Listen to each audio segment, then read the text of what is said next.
Welcome back to the 2-minute timeout, where you take time out of your day to listen to this podcast, and I'm super grateful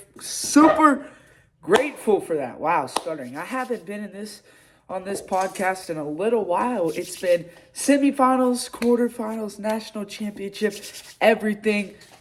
Since I started this podcast late, I didn't really talk much about last season. I was talking about transfer portal, Penn State being a Penn State fan, the Penn State new hiring. Those are the only two podcasts. This is the third podcast, and I'm going to give my preseason way too early top 15. And to be honest, this might be my top 15 going into next season. I'll probably make a few changes, but this is coming right after the transfer portal. This is my preseason top 15 episode. In a few weeks, I'm going to have teams that I'm high on and low on, and then best teams post-transfer portal, like best upgrades and stuff. Those are my three planned podcasts. I'm going to have some other podcasts, but those are the three that you should expect the next three episodes. I just have a list. I don't really have much notes. I'm just going to go off the top of my head. I have some things that I want to say per team, but I'm probably going to forget about much of it. Let's just get right into it. Let's talk about the national championship. Finally, Carson Beck throws the interception that we all thought was going to happen to end the game. All three of Miami's losses came off of Carson Beck throwing a game-ending interception. I thought it was going to happen against Ohio State. I had them in my bracket beating Texas A&M, but then losing to Ohio State because I thought Ohio State was just going to get a lot of pressure on Carson. He was going to throw like 3 interceptions. He did really good. I think he improved his draft stock a little bit, but he's super old. He's probably going to be like a Quinn Ewers, drafted in the 6th or 7th round, like a bunch of these guys, like Drew Aller, Garrett Nussmeier, Cade Klubnik. Some of them might go undrafted. But yeah, Indiana, Google Kirk Cinetti. It's actually funny. You've probably seen this, but if you look up Kirk Cinetti, because the meme, like, I win, Google me, at the top, it says, yes, he won. That's funny. I think it's still there on Google. I don't know if they'll ever get rid of it. Speaking of Indiana, they're my number one preseason top 15. They're my number one team. I'm just going to leak that. But it's probably not good for the viewers. They just know who my top number one is, because they probably are thinking, like, oh, Georgia, Ohio State, Texas, Oregon, maybe Notre Dame. I don't know. That was bad. But I'm going to start from 15 to 1 like I should be doing, like any other podcaster. Leave it number one till the last spot. But 2.5 minutes in, I'm leaking my number one. Wow, this is stupid because, Indiana's at the top of my notes. So I'm like, oh, I'm just going to, I was just looking at Indiana, but I should be looking at the bottom. But, yeah, this playoff was definitely crazy. I mean, Ole Miss, they did great. I mean, upsetting Georgia. That was really only a good win in the playoffs because they lost against Miami and then too late in the first round. But, hey, I had Georgia in one of my brackets. I had them going to the national championship game. In the other bracket, I had them losing in the semifinals to Ohio State because I had Ohio State and Georgia beating Ole Miss and then beating Miami, which neither of them did, and I thought that was going to be a bloodbath. 2 physical teams, 2 teams with a lot of talent, but it didn't happen. But we got a good consolation. Many people wanted to see either is the U back or will Ole Miss go to national championship and spit it in Lane Kiffin's face. I love how Lane was tweeting and stuff like, yo, good job, boys. Like he was one of the boys. You're not one of the boys. Nobody likes you. Week 3, I'm going to preview that game because I'm going to be doing weekly previews. That game's going to be insane. Week 3, Ole Miss hosting LSU. That's the SEC opener. Now, Ole Miss might be 2-1. I'm assuming they're going to be ranked. They do play Louisville. Week 1, Louisville is a dark horse. Another podcast just getting on sidetracked and stuff. But I'm going to be going through every single schedule for each Power 4 team. So that's SEC, Big 12, ACC, and Big 10. Pac-12 is coming back, but they're not going to be a power conference. I'm not going to talk about any of those schools or the G5. But I'm going to be going through everybody's schedule. I don't know yet because I don't know if Chambliss is going to be back. If Chambliss does come back, I'm going to probably predict Ole Miss being Louisville week 1. I think that's a neutral site game, if I'm not mistaken. I haven't done much research on it. If it's a neutral site game and Chambliss is playing, I think Ole Miss will win. But if it's at Louisville, it could be an upset. But even if Chambliss doesn't get his extra year and Deuce Knight is the starting quarterback and it's at Ole Miss, I think Ole Miss is going to win. But I think it's a neutral site game. Don't quote me on that. There's a lot of great week 1 games. A lot of the games that you saw last year, week 1, like the Ohio State-Texas game and Michigan-Oklahoma, I think are in week 3, and those are on the same week. So week 3 is loaded for SECs. That's when most of their out-of-conference good games, like Florida State, Alabama, they're not week 1 like last year. They're actually week 3. But we do have LSU and Clemson. I think LSU is going to win that because Clemson, I don't know who their quarterback is. I think it's a redshirt freshman starting, going into Death Valley. No way, Jose. So I think Ole Miss is going to be 3-0. Or I think LSU is going to be 3-0. I don't know yet who I'm picking, but it would be either Ole Miss 2-1 or 3-0, and then LSU being 3-0 for a week. No, 2-0. And then I can't, is it week 3 or week 4? I can't remember, but I don't know. I think LSU is going to be undefeated going into that game. I'm going to predict that. And then Ole Miss, I don't know if I'll have them losing to Louisville or not, but I think it'll be a ranked matchup. I'm going to be excited. If you thought Tennessee, when Lane Kiffin came back with Ole Miss at Tennessee, this is going to be 10 times worse. That is peak entertainment. Oh, my. ABC is going to get a lot of viewers for that. I'm definitely going to be watching. Unless I had baseball tournament or something. That would suck. Anyways, let's just get right into it. I talk about national championship. Yeah, Carson Beck. Indiana. They're the second ever 16-0 team besides Yale in 1894 or something. So 1900s or on, they're the first 16-0 team ever. They might be I was thinking about this because this is random shower thoughts, college football geek right here. The only way a 17-0 team gets in or wins it all, if there's a 17-0 team, is if there's 4 teams ahead of them and it's a G5 school, which means they'll get like the 5th seed. So they have to play the first round. Then they play second or quarterfinals, semifinals, national championship, win it all. That would be crazy for a G5 school to do it, especially how NIL is spiraling out of control. Anyways, I just yapped for 7 minutes just about catching up about college football. Let's get into my preseason top 15. Now, my initial top 15 when I was making this in the car, a little different. I didn't have my number 15 team on here. I had Vanderbilt actually, but they got a lot of great good recruits. Diego's not coming back, I don't think. So they're gonna start a true freshman, see if he's a dog. I think it's gonna go like Bryce Underwood, number 1 overall quarterback, gets fed to the wolves early. I think Vanderbilt has a tougher-ish schedule, especially playing in the SEC, even though Big Ten is better. I didn't want to say Big Ten, 3rd straight national championship, and SEC hasn't been in the national championship for 3 straight years, so suck it. Big Ten on top. Anyways, that's just my rant. But Vanderbilt, I think they make a bowl game, but watch out in the next 2 years when the starting quarterback's either sophomore or junior, just get his feet under it. It's going to be a step back. It'll still be an improvement year for Vanderbilt because it's Vanderbilt, and usually they're used to going 3-4 wins. I don't know. I think I'll have them 6 or 7 wins. But Vanderbilt, I had them 15, but I was like, no, because Virginia Tech. Just because the easier schedule. I'm basing these teams off of what I think they'll do in their conference.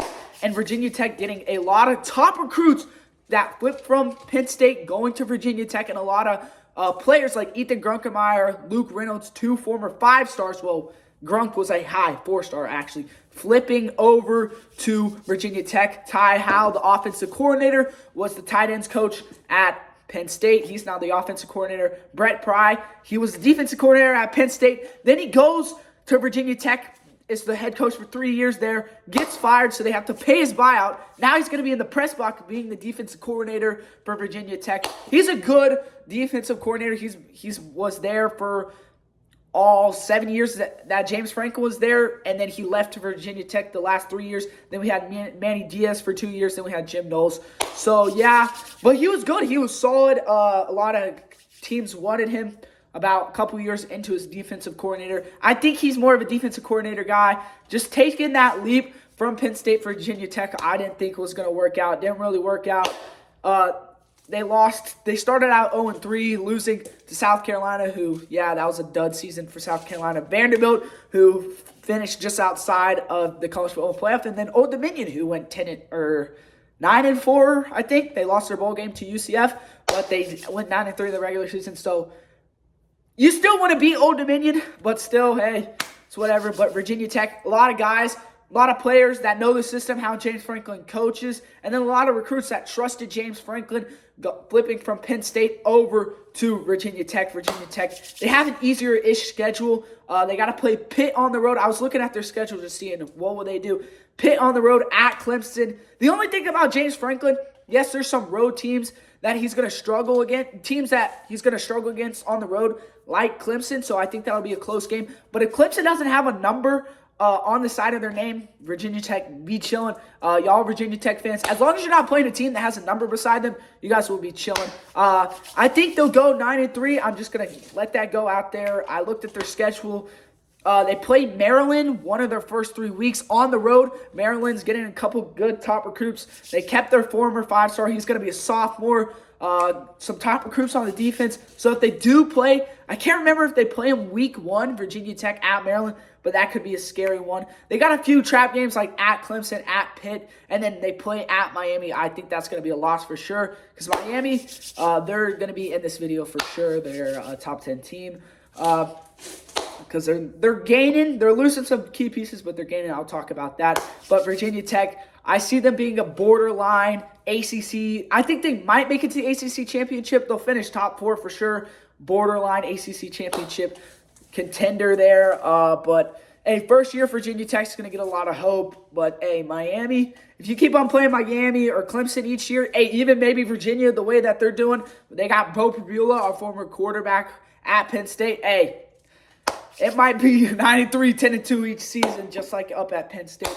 Number 14 is USC. I had them in my top 7 earlier, then I backed off because they're losing Malachi Lemon, losing a couple of their star running backs, key receivers. But they have so many 5-stars on this defense and this offense that it's like, hey, eventually they're going to pan out. They had the number 1 overall recruiting class last season, but they're going to be upcoming freshmen this year. I think next year, watch out for USC. But they are my number 14 team. They do lose Dan Lynn. He's Penn State alum, so he's going to Penn State to be the defense coordinator. This was the best defense by far and the best team by far that USC has had. I mean, they lost to... If they would have beaten Oregon, week 10, they would have been right on the cusp of the college football playoff. They are losing their defense coordinator, but this is the best their defense has ever been. And then their offense is always great under Lincoln Riley. Having Jaden Maiava back, watch out for him to be an underrated quarterback. Could see him being like a Trinidad Chambers coming out of nowhere and maybe sneaking into the first round or second round quarterback. Showed some flashes early 2 years ago when he replaced Miller Moss. Really panned out last season. That's great. They did lose in their bowl game, but nobody was really playing that, and they didn't have their defensive coordinator. But I don't know. Couldn't remember if the defense coordinator in that game is going to be USC's defense coordinator. They let up 34 points against TCU against a quarterback because they didn't have Josh Hoover, a quarterback that was a backup. But watch out for USC. And then I got Penn State. I'm riding high. Of course, I looked at Penn State's schedule. I have them going 10-2. Watch out for the Nittany Lions being on the cusp of a college football playoff appearance. Our toughest games, we do have in the middle of the season, we have a stretch where we play at Michigan, then USC, then against Purdue, and then at Washington. Those are our 3 toughest games. I have them going 10-2. They're going to lose at Michigan for sure. That's just they never beat Michigan, especially at the Big House. They never did under James Franklin. I think it's been since Joe Paterno, like mid-2000s, since they beat Michigan on the road. Not even kidding. It's never been in my lifetime. I know that for sure. The USC game, because they do play them at home, I think they could squeak out that. And then Washington, watch out for them. I think when I get into my preseason, like my actual preseason top 15, they could be right there. I'm going to do a preseason top 25. This is my way too early top 15. But they'll be around the 17, 18, 16, 15 range. Washington, they got Williams to return. He was in the draft or in the transfer portal. Then he didn't want to go through the lawsuit because he did sign with Washington. It was reported that he was getting like 6-8 million from Lane Kiffin, but he decided, hey, I'm not going to go through the lawsuit. I'm just going to stay at Washington. I think that'll be good. Washington, I know it's not Kalen DeBoer, their head coach, but I love Jed Fish. I think he can do. He did great with Noah Fafita before he left for Washington, and then Washington having Michael Penix. It's a decent track record. I know LSU getting that bag would be better, but hey, that's a lot more pressure. I think Washington, watch out for them to be a dark horse. But that's my side rant. So that'll be tough because Washington never loses. They have the longest active winning streak out of anybody before losing against Ohio State, like week 5. Earlier this season, they did finish 9-3, losing to Ohio State, Oregon, and Wisconsin. But hey, just watch out for that. That'll be a good game. So I think 10-2. I think the 2 road losses, Penn State will have 1 good win under the belt. USC, maybe that hopefully will carry them into a playoff game. And you never know with Wisconsin. We do play Wisconsin at home, and then we play on the road at Maryland. Maybe one of those 2 teams pans out to maybe be a top 25 team. That'll be another top 25 team under our belt. But, I mean, we got Dan Lin. We got Rocco Beck. We got basically the top 15 best players from Iowa State transferring over. We had, Rocco Beck was like the 6th best transfer quarterback in the transfer portal. We got the number 1 tight end. And we got to keep a lot of key pieces. We keep a lot of guys a lot of Cali kids who were recruited heavily by Dan Lin over there at USC, but since he's coming to Penn State, they stay. We saw some flashes of our 2-headed monsters at running back, and we got Peoples from over there at Ohio State. Didn't get a lot of playing time, but he's more of a physical linebacker like more of a physical running back like Katron Allen. I think him and then one of the 2 sophomores, one of the speedier ones, will be our 2 running backs. But we have 3 great running backs, underrated running back crew. They're not as highly recruited as Katron Allen and Nick Singleton. They're not going to be as highly touted, but they could be very underrated. Hopefully Rocco Beck, the pressure doesn't get to him too much. I know there's not as much pressure at Iowa State. Even going into their first season, I think Matt Campbell will turn around in a blink of an eye, keeping a lot of key pieces like Zane Duran. A couple of offensive guys. We do have some offensive holes on the offensive line that we got to plug in. A lot of guys leaving. But hey, I think Rocco Beck, he could take some big hits even if he does get hit a little bit, and he can scramble good enough if he does get under pressure. The team before them is Michigan. Kyle Whittingham, this is like, they signed him on a 5-year deal, but he's like Pete Carroll was getting up there. This is like a long-term filler type of head coach, but he's getting a lot of key players out of the transfer portal. They did lose Justin Price from running back room, so I don't know about the running back room. That's why, they were top 10 in a lot of people's way too early, top 25. But the running back room, I think Bryce Young will be a lot better, especially getting was it the defense or the offense that got the BYU coordinator? I think it was the defense because the offensive coordinator from Utah, the offensive coordinator from Utah went and followed Kyle, and then Kyle got the defense coordinator from BYU. That's what it is. But Bryce Underwood liked it enough. I mean, it's simple. He was the number 1 quarterback last season. You got to put the ball in his hands, and it's going to be a lot more with the running back room definitely struggling. But that defense is going to be stout. They got a couple of key recruitments, a couple of key freshmen coming in the wide receiver room. The only thing that I'm going to be worried about is definitely the linebacker room is going to be fine. I wonder what the cornerback room is going to be and the running back room. Number 11 is Oklahoma. They're losing some key pieces on the defensive side, but they have John Mateer back. They do have a lot of – they're so deep in the defensive side, just like Ohio State, that there's not going to be that much of a problem losing a couple of those guys. They showed their flashes. They just got to get the running game. I think Mateer was definitely injured after that hand injury, just coming back so quick. It saved their season, but it did it wasn't up to his best ability. I think Mateer will be in the running for Heisman. Using his legs, hopefully he doesn't get injured again, because if he does, that could just put it into his career. He's like a Drew Aller. There's a lot of hype around him. Bigger guy can run, but a little bit of pressure, and he could fall out of that top 2, top 3 rounds and fall to a 5th or 6th round pick and be a backup in the NFL at best. Here's the thing. I'm just going to let you on a sneak peek. The teams that I'm high or low on, I'm low on Oklahoma. Just because they're running room. I don't know about Mateer, but they are going to be, because they're returning a lot of key guys, are going to be in the top 15. But here's the thing about Oklahoma. Every other year, they're in the playoff race. Look back since Brent Venables took over. Second year, they were in the playoff race, in the 14 playoff. Then the year after that, they went 6-6. Then the year after that, they were in the playoff race with Dylan Gabriel. Then last year, they went 6-7. They lost to Navy in the bowl game, or 2 years ago. That was 2 years ago. And then last year, they made the college football playoff. It's every other year. They are either in the college football playoff or in the college football playoff race. And then the year after that, they spiral out of control, going 6-6, 7-5. Number 10, Texas A&M. They did lose their offense coordinator, go to be the Kansas State head coach. But they do have Marcel Reed coming back. I wasn't highly touted on him. I mean, we saw it in the first half against South Carolina. They were down 30-3 at halftime. We saw what a good defense can do to Reed. He wants to be Lamar, but he looks so short. And we saw that get to him in the Miami game, especially that last drive, throwing an interception. We saw him against Texas. We saw him against South Carolina. That South Carolina game really opened the can of worms, and we saw what you do when you get pressure. He can run around, but he doesn't have that strong enough arm to throw it on the run, and it'll just throw to the defensive hands. But yes, they're losing Casey Concepcion. They're losing some key wide receivers. They couldn't get Cam Coleman to come back because he was committed to Texas A&M before they fired Jimbo. Then he went to Auburn.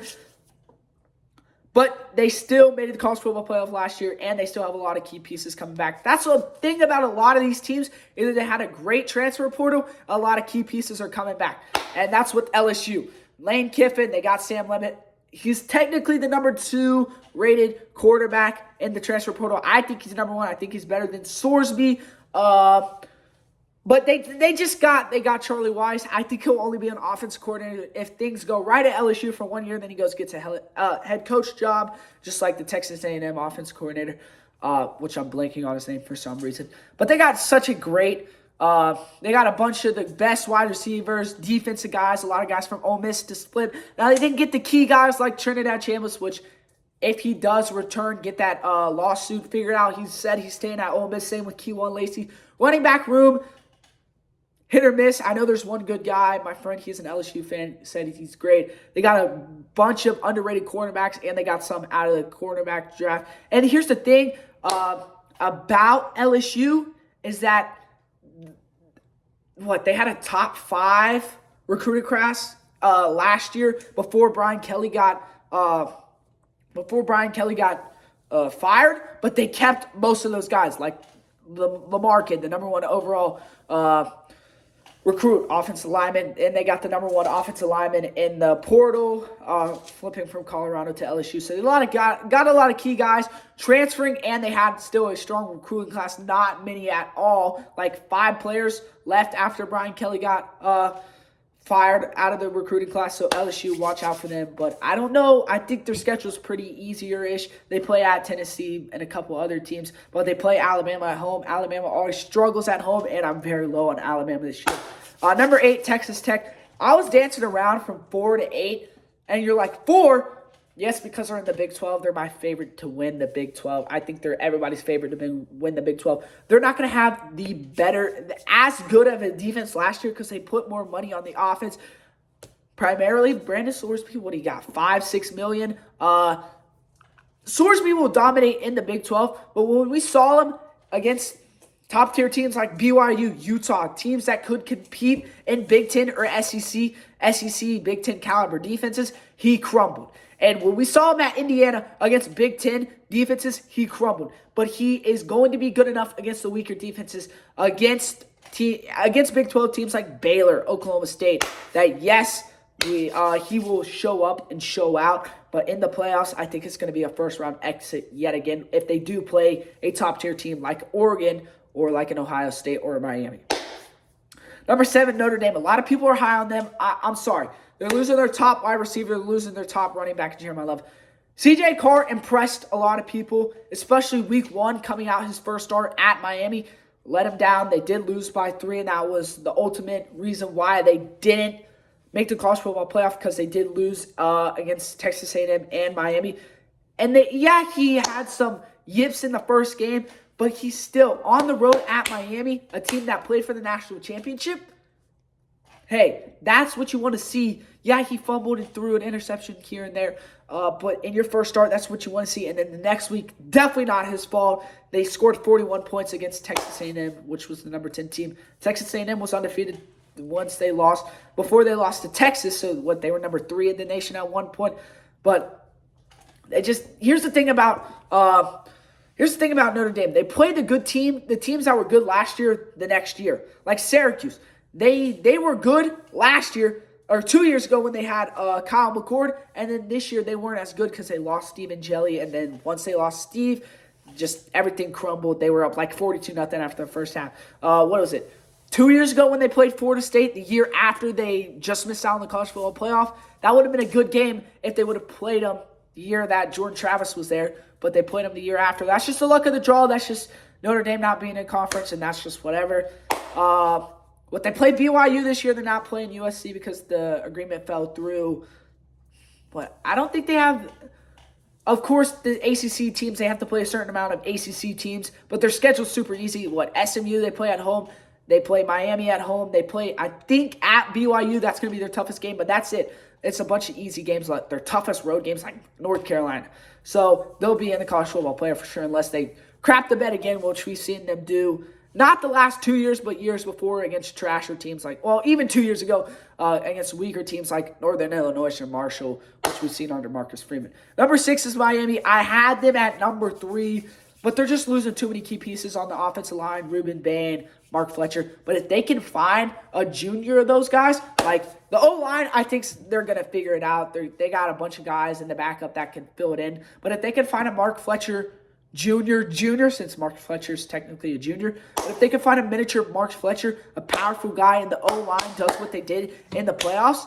And Darren Mensah, he did get settled with Duke. So the lawsuit, he was able to transfer to Miami. They're going to upgrade in the quarterback position. He can run. He's not going to turn the balls over as much. Had the most amount of passing yards in the ACC, so that's what you want to see. And he can run. He's like a miniature Cam Ward. That's what you want to see. If you can find a miniature Ruben Bain and a miniature Mark Fletcher, get that O-line under control, which I think they will. Watch out for Miami. The U is definitely back, which some people don't like to say. Oregon's number 5. They do have Dante Moore, in my opinion, is the best quarterback in next year's upcoming draft. Sellers is up there. Julian Sain will be up there.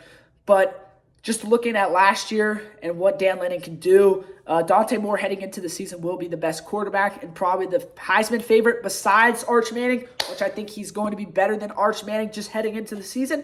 I'm going to buy into the Arch Manning hype this year. Last year I didn't. I said I don't have any track record saying that I wasn't buying into the Arch Manning hype, but I did. I told my friends if you want to ask them, or I could send text messages or whatever to prove that I was not buying in on the Arch Manning hype, Garrett Nussmeier hype, or Cade Klubnik hype. I did buy on the Drew Allar hype just because he's a Penn State guy. But I probably, if I wasn't a Penn State fan, probably didn't buy into the Drew Allar hype. One of those guys was going to pan out. None of them really did, even Sellers. It was yet again another weak quarterback draft. And we've been saying it for the past 3 years. Next year is going to be the draft. I think next year will be the draft. And if it's not next year, I don't know when it will ever be. You're going to have Dante Moore, Arch Manning, Julian Sain, Lenore Sellers. That's just top 4 picks right there. Top 4 caliber picks. Anyways, Oregon, they're losing their top 2 running backs, I believe. One to the draft, one to the portal. They got blown out by Indiana because Dante Moore didn't have they were on to their running back 3 who was going to enter the transfer portal. So it wasn't really like, yeah, he cared, but it was like, hey, I'm leaving after this game anyways. Just out of the gate, O-line crumbled. Indiana got a lot of pressure, but I think he understood that, hey, I'm not that well prepared and I don't want to go to the Jets. But, hey, Dante Moore and Garrett Wilson that would feed families, even though I don't think they would do good. It would be like Matt Stafford on the Lions with Calvin Johnson. Hey, good duo, but they wouldn't pan out. I understand he's getting it back from Nike and Oregon, and he doesn't have to go to the Jets. Hey, win is a win. You're getting paid. That's whatever. But Oregon, losing their offense and defensive coordinators that could hold them back, but the reason that I do have them at 5 is because Dante Moore, and they're going to figure it out. And Dan Lanning's such a great coach. He'll figure out the offense and defensive coordinators. Number 4, Ohio State. Everybody's like, oh, why are they not number 1? They have Jeremiah Smith. They have Bo Jackson. They have Julian Saint. That's all you need, but you're losing so many key pieces on the defensive side like Reese Downs. That's just to name 2 guys. Those are going to be 2 guys in the top 10 right there, maybe even the top 5. There's 4 guys projected to go in the top 20. 4 or 5 guys projected to go in the first round for Ohio State. Smith and Saint are going to do good. That's why they're number 4. But they're losing so many great starters, and they got beat down by Miami. Is it going to be good enough to recover? They always have great backups. I'm hoping Bo Jackson, they had to rely on him a lot more because C.J. Donaldson didn't do that good. I'm hoping, like Bryce Underwood, he'll have a better sophomore season. Well, as a Penn State fan, I don't hope. But I think it will happen. We don't even play Ohio State this year. Thank God, finally. That's such a weak thing to say as a Penn State fan, but we can never beat them. But I think Saint in his second year, he looked great in his first year also. Yeah, he had some struggles in the last game against Indiana and against Miami, the last 2 games actually. But he's going to bounce back way better. And he didn't even have a struggling first season. Yes, he wasn't a true freshman because he got to sit behind Will Howard and stuff. But there's so many key pieces that they have to figure out. Week 3, we're going to see, is Arch Manning real? Is this Ohio State team real? They'll have 2 weeks to prepare and get the defense ready. They're losing their offensive coordinator. He's going down to South Florida, Brian Hartline. But Matt Patricia is staying at the defensive side of the ball. I think Matt Patricia, it's just great there. I don't think he's going to be a head coach. Maybe at the college level, maybe he wasn't good at the NFL. Hey, just leave him there. Here's the thing about these Ohio State defense coordinators. Jim Knowles, he left. He didn't really do great. Hey, if Matt Patricia leaves after this year, I don't know. But that's just speculation. But hey, Ohio State, they're never going to be on a down year. It's just they're not number 1 because they're losing so many key pieces. I just want to see what they got. And if I do see them beat Texas on the road with Arch Manning and Cam Coleman, and then, hey, they'll be my preseason number 1. They'll be number 1. Number 3, Georgia. They're losing Zachariah Branch. I think he'll be a steal in the draft. 3rd-round draft pick. Hey, if the Steelers get him and Malachi Lemon, hey, I'll be chilling on those first 2 of those first 3 draft picks. But they're losing him. Gunnar Stockton's coming back. I think he might be a preseason Heisman finalist. I wouldn't disagree.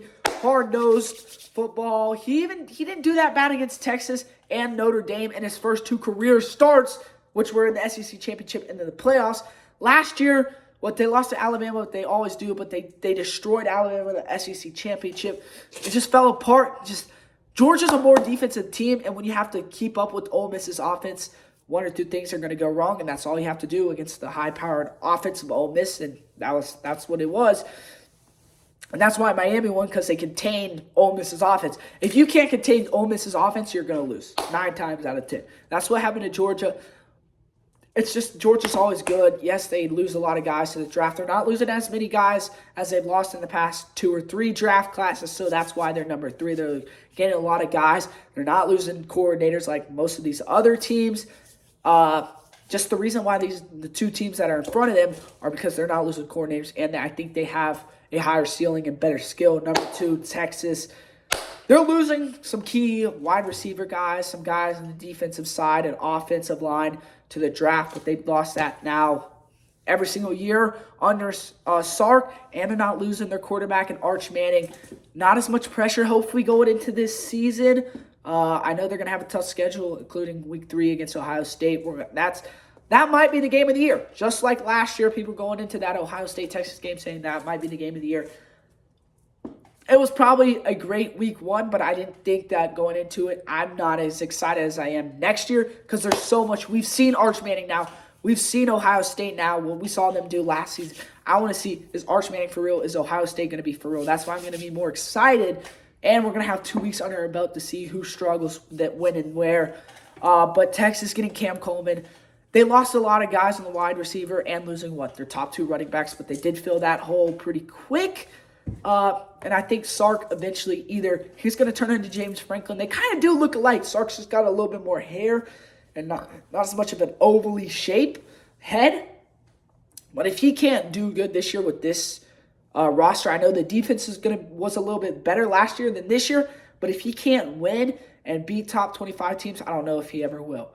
Number one, I already told you what it is. It's Indiana. People are going to be like, why Indiana? They're losing a lot of great guys in the secondary. Losing Mendoza, the Heisman winner. They're losing their 2 top wide receivers. But they just backfilled it with the guy that I thought was perfect at the quarterback position. He's like a Mendoza. He can run a little bit. Didn't use his legs a lot at TCU like Mendoza didn't use his legs a lot at Cal.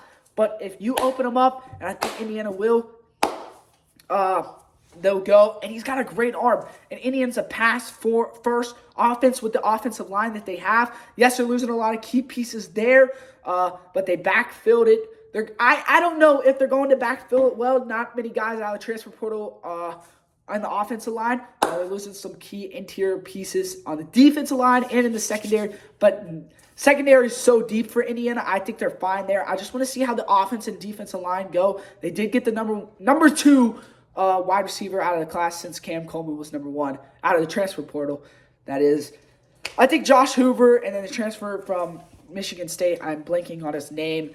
Hopefully the ground game's a little bit better. I know Black was great last year. I think he's staying this year. If not, I should have done my research. Maybe they're not preseason number 1. But it's Kirk Cincinnati. He wins. Never doubt him. Maybe there's a little bit too much hype. Let's see what they do when there's a little bit too much hype.